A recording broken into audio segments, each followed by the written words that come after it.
Hello, I'm going to talk to you about the Sexyloops Hot Torpedo fly rods that I designed, and I really do. Get out here. Oops, what's going on here, Paul? What is going on here? Deal with that in a sec. So I really do design them. I mean, there is it's not copies of any other rods. This is the actual process of designing these rods, and the things that set other rods apart, and is partly when it comes to the quality in the price. It's got to do with the quality of the fittings and the workmanship.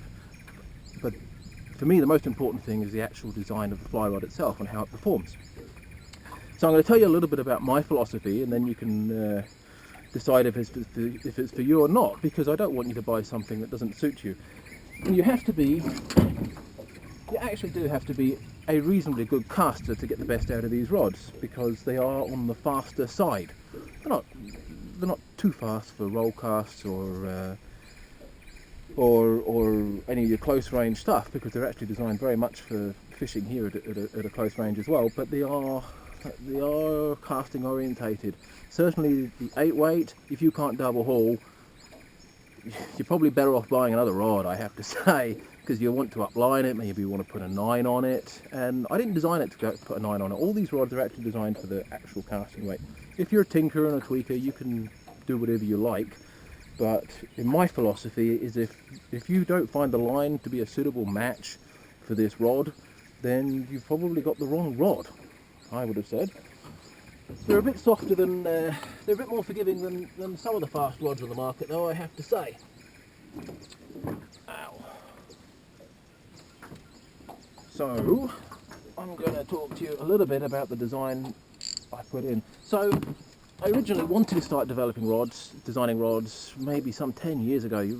Most of you will know me as a fly caster. I've been doing fly casting stuff for 20 years. I've been an instructor now, but and I've been fishing a lot longer, obviously, 35 years, fly fishing. So anyway, I really wanted to put in, I really wanted to set about these rods, and I tried it with a few different people, and it just wasn't happening. And finally I found there's a blank manufacturer in Spain, who's a very good friend of mine. He's a blank designer, and they produced a different set of rods, which obviously, you know, were very appealing to their market. And Alejandro is an absolutely wonderful caster and a wonderful fisherman, and he obviously has a very different philosophy from what I have. And out of that partnership, where he likes something quite soft, out of that partnership we've actually got, because he does all the design, cuts the templates, he rolls the blanks, for Christ's sake. What I do is I get it, and then I say, well, I spend maybe 2 months thinking, whoa, what about this and that and the other, and then I say, well, please stiffen this bit up, or lighten this, or soften this, and tweak this, and then I get that back, and then I spend another couple of months and I compare them side by side, and then we go again. And usually it takes about 8 prototypes to get the finished rod. But it is finally the rod, when it is finished, when the blank is finished, I'm perfectly happy with it, and that's the test, right? And I'm pleased that I can do that. Otherwise I wouldn't even be bothering, I guess. So anyway, we've got 3 rods, and I'll talk about those all separately, but I'm not going to talk about that here. I'm going to talk about the overall sense of these rods, because every rod has the same. I aim for every rod to have the same sort of feel in this. The 4, the 6 and the 8. If you pick up the 4, you'll like the 6, and if you like the 4, you'll like the 6, and you'll like the 8.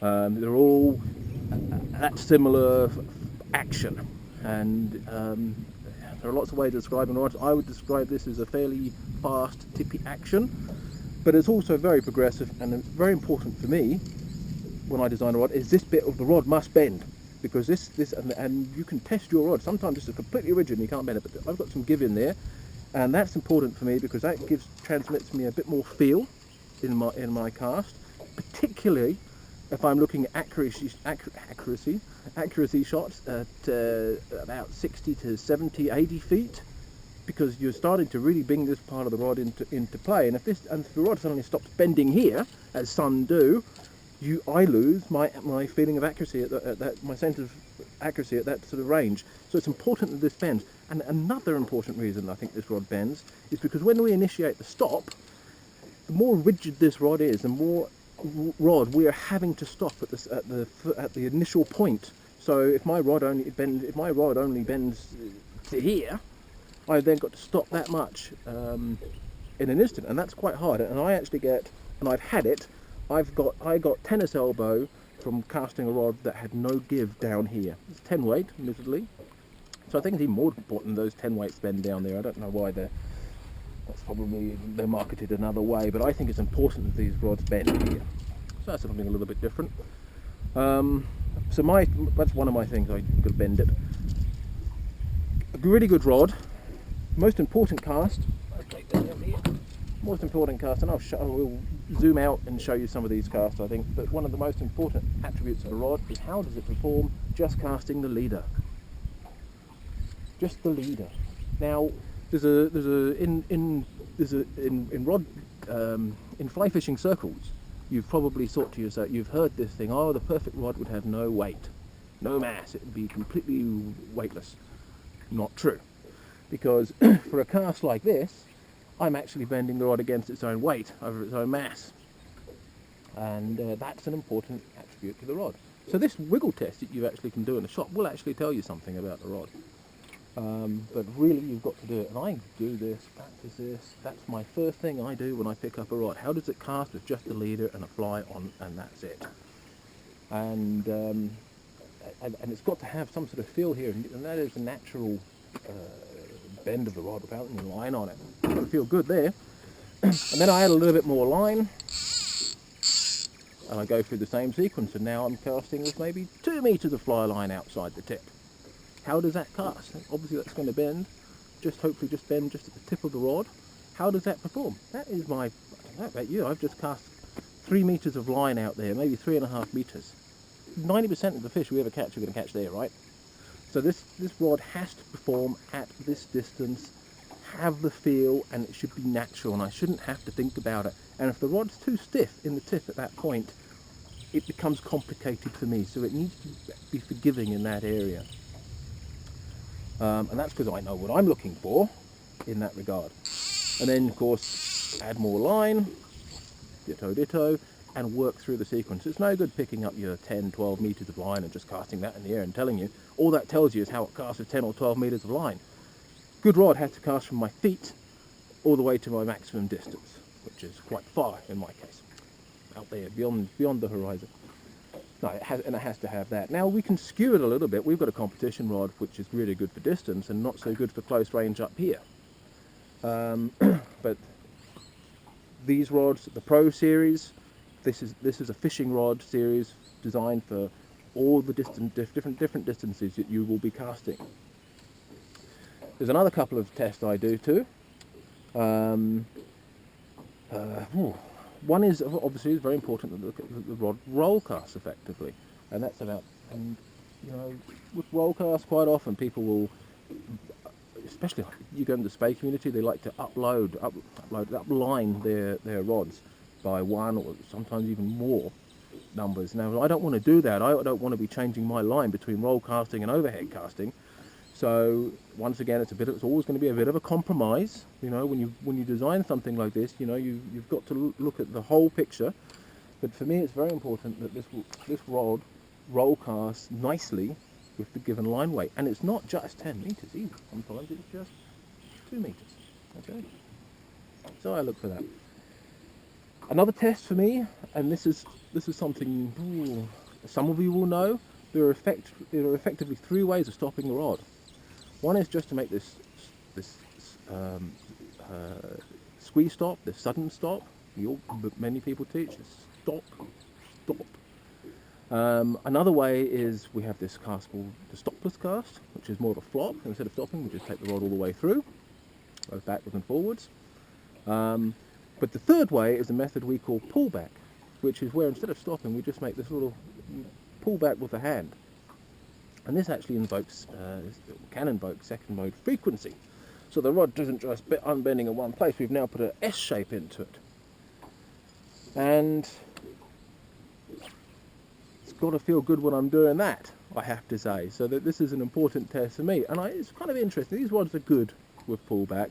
I've actually found that some softer rods I find actually better in some regards. But once again, that's a compromise because I don't want to affect the main performance of this, which is short to long.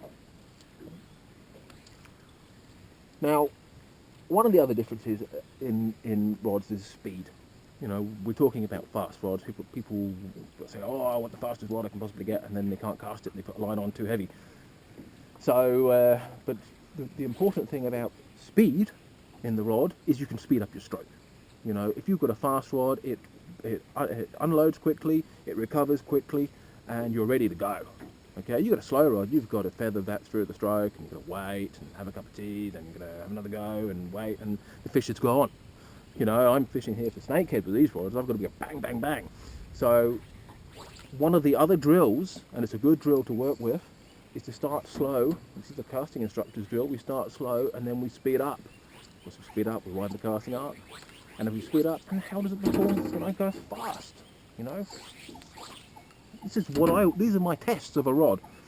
And there is two more tests actually. And the other one I do is I stop hard in the back cast and I watch the integrity of the bottom leg of the loop, because that's telling me what the rod tip does.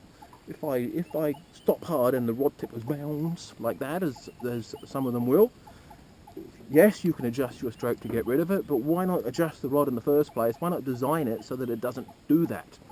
And I spend a great deal of my time, especially the last 2 or 3 prototypes, is trying to tweak that down to the minimum. And not to give too much away, but it's not just the tip. Obviously the fittings are important. They've got to be light fittings. The distribution of mass is important. You want a light tip.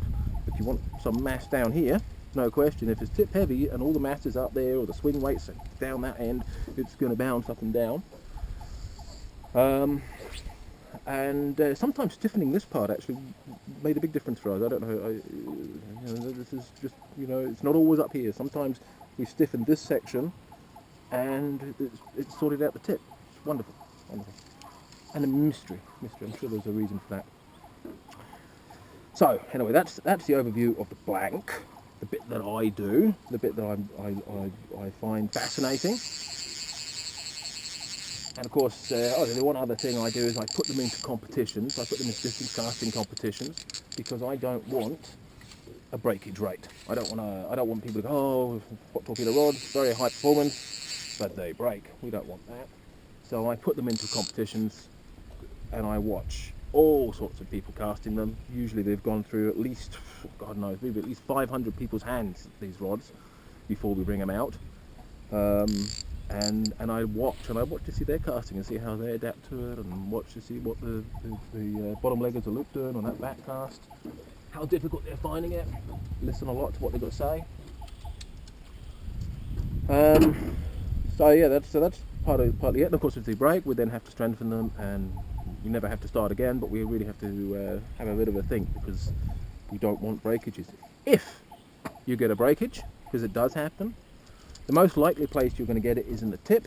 If you're high sticking fish, you can break this tip here. Tips, normally we can send them back out. It's going to cost you 50 quid, 50 pounds, plus shipping, unless you can actually hand deliver it. And be there when we get it back. It's going to cost you 50 pounds, and shipping is going to be, for sure, shipping depends all around the world, it's going to be probably about 10 or 15 pounds. That's the best deal we can do for you. I think that's a fabulous deal. We can send that tip out just like that.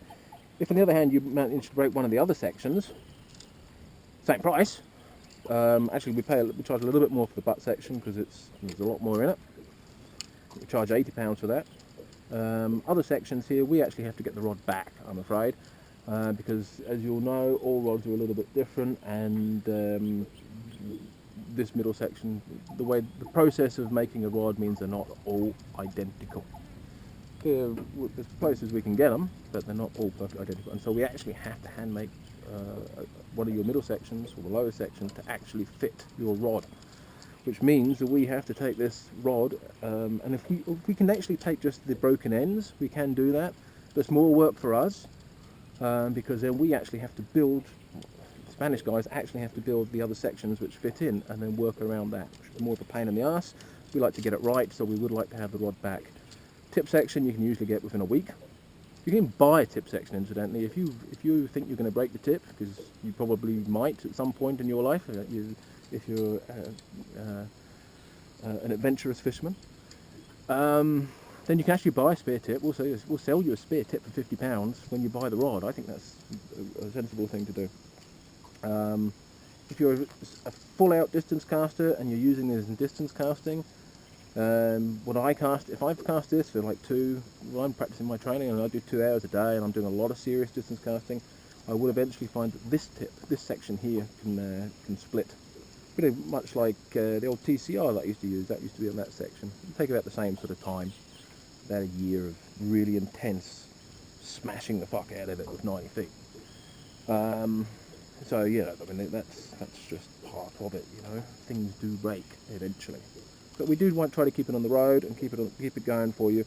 This is my number 4. This is a Hot Torpedo number 4. It's actually been refurbished. I know it's still mine because the cork is at least the same, but I managed to break I think I've managed to break just about every section on this rod. I actually drove over it with the truck one fateful day. I drove over 5 of them with the truck, which was not my best moment. So anyway, so this is the finish we got. We use absolute best cork. So we get our blanks made in Spain. We now have them finished in England by a friend of mine, Lee Martle, who's an absolute perfectionist. You know, the coats of epoxy is not one coat.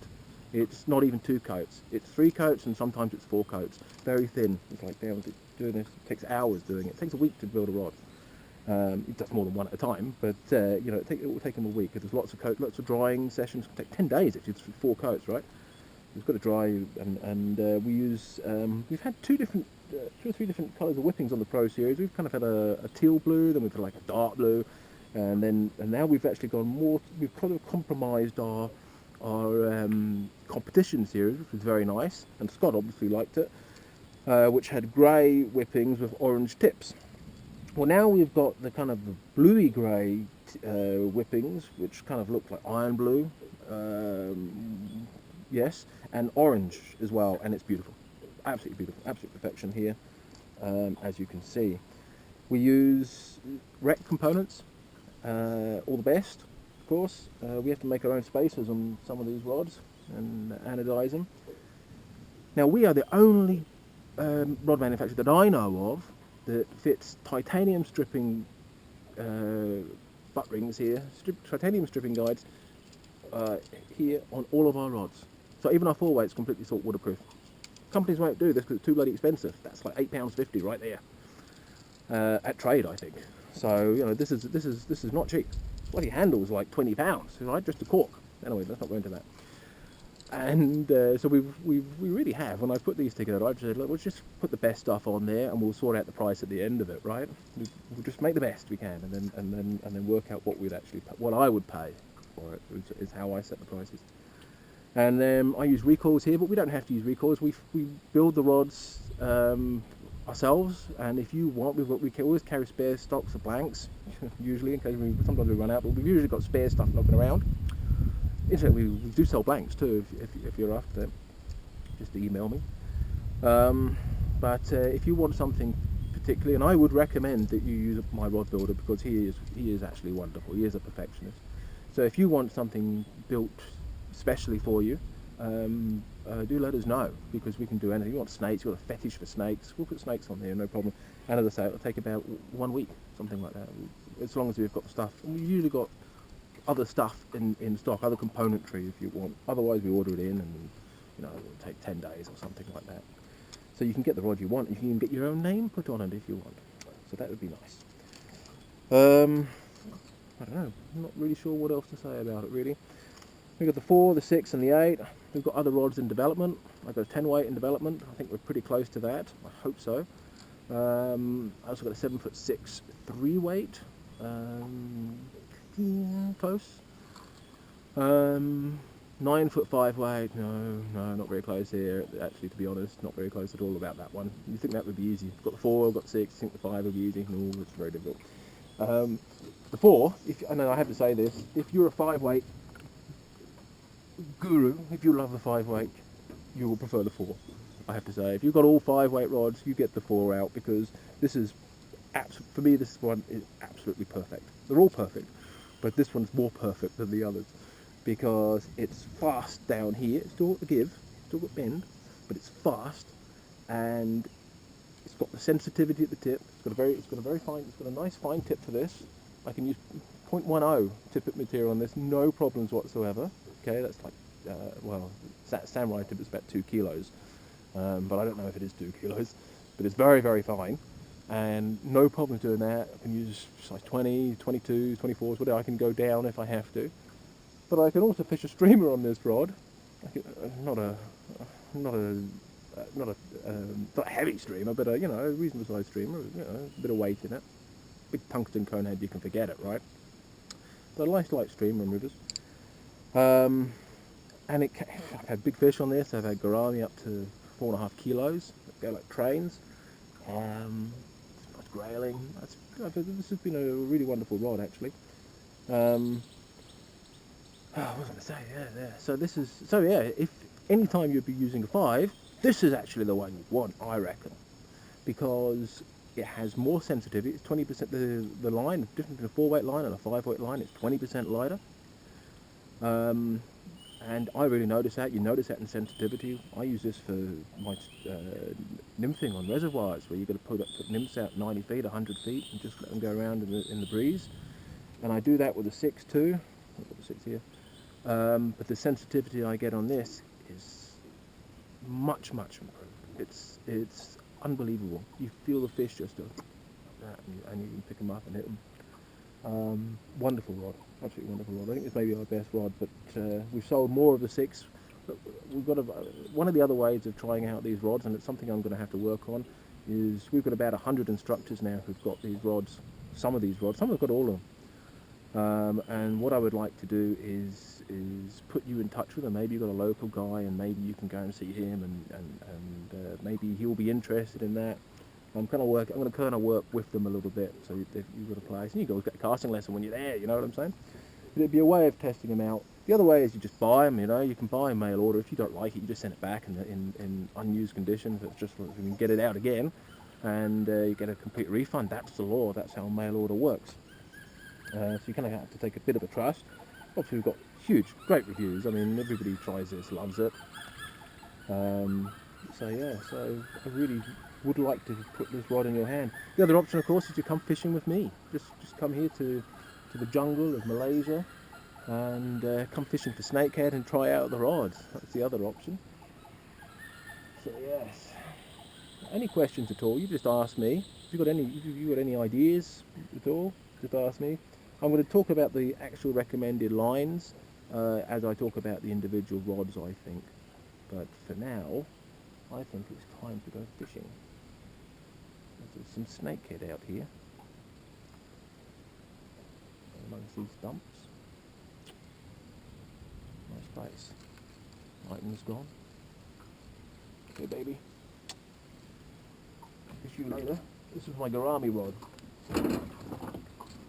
So I've got little insects, little dry flies on braid.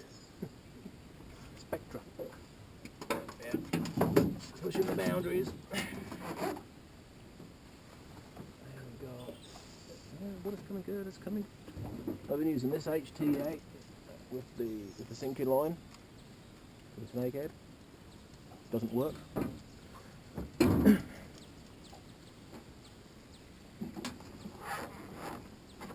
Another HT8 here, which I managed to break the tip and had to repair up here. Joined these two sections together. It's now a 3-piece rod.